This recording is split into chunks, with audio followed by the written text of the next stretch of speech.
The area north of Wellington Street has some of the most impressive government buildings in Ottawa.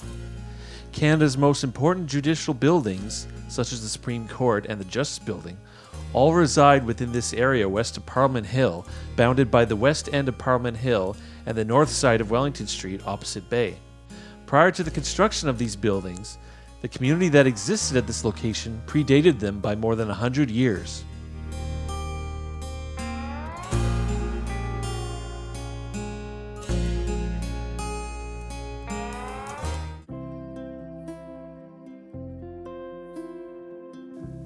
Originally known as Upper Bytown, the community was the first development of the future capital, along with Lower Town east of the Rideau Canal.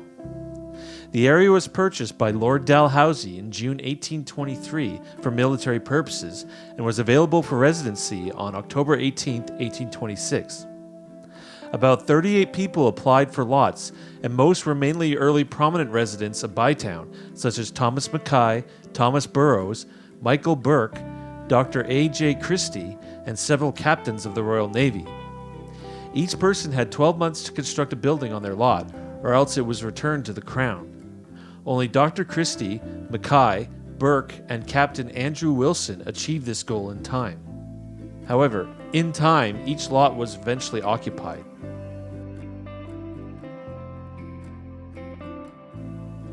As Wellington Street became a busy road in the new town, shops and hotels began popping up along its length. The community became vibrant with a mixture of commercial and residential properties, as well as a mix of building types such as wood, brick, and stone. Many notable people and businesses called this area of town home.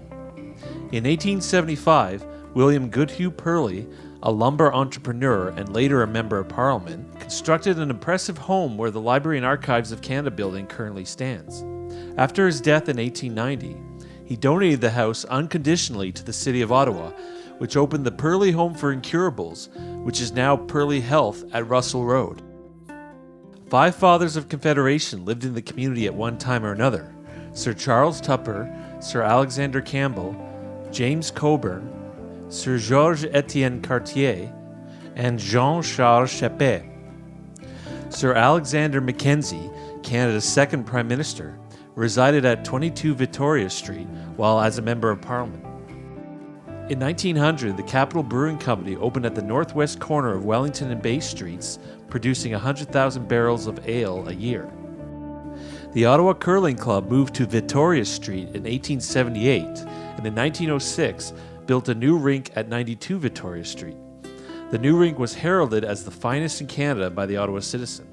The first stone was skipped by the Governor-General at the time, Albert Gray, the 4th Earl Grey. The curling club remained in the location until 1914, when it moved to 440 O'Connor Street, where it still is. Some of the most impressive houses were along Cliff Street. This street provided the most stunning views from the cliffs along the Ottawa River. One such house, located at number 41, was the residence of Robert James Devlin, who owned a successful department store on Spark Street. His sons would look for a thrill by spending the day scaling the cliff down to the river.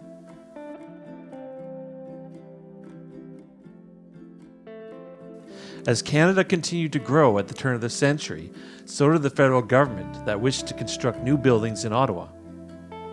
They set their sights on the area to the west of Parliament Hill along Wellington Street overlooking the Ottawa River. The government filed a notice with the City of Ottawa on March 11, 1912 to expropriate the properties north of Wellington Street from Bank Street to the western edge of the Purley property. The government had grandiose plans for this area, such as the one in the Holt Plan in 1915 showing multiple government buildings along Wellington and Bay Streets. However, with the First World War raging, and most likely due to the fact that the center block of the Parliament buildings burned to the ground in 1916, the plans for this area were put on hold for well over a decade, and many of the houses remained until 1938. During this time, the government used some of the buildings they owned for public purposes. For instance, in 1934, the first offices of the Canadian Radio Broadcasting Commission, precursor of the CBC, set up shop at 41 Cliff Street.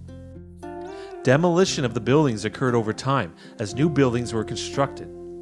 By 1931, all the buildings between Kent and Bank Streets were gone to make way for the Confederation Building, except for the one which originally housed the British American Bank Note Company. When this building finally saw the wrecking ball, the archway and pillars were saved by Prime Minister William Lyon Mackenzie King and placed on his Kingsmere estate in Gatineau Park, where they still stand today. By 1938, the Justice Building was constructed, and all the original buildings in the area were gone, except for the houses along Cliff Street and a few buildings at the west end along Wellington Street, including the Purley House.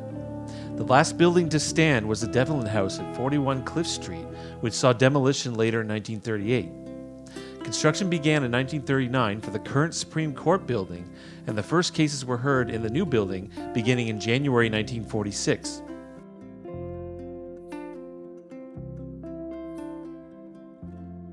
Today, the area includes some of the most important government buildings: the Confederation Building, the Justice Building, the Supreme Court of Canada Building, and the Library and Archives Building. As a result, there is no sign of the once thriving and historic community. Someday, a new federal court building could be built on the site to complete what is sometimes referred to as the Judicial Triad. Thank you for watching. If you enjoyed this video, please hit the like button below. Or if you'd like to see more videos on the history of Ottawa, please hit the subscribe button.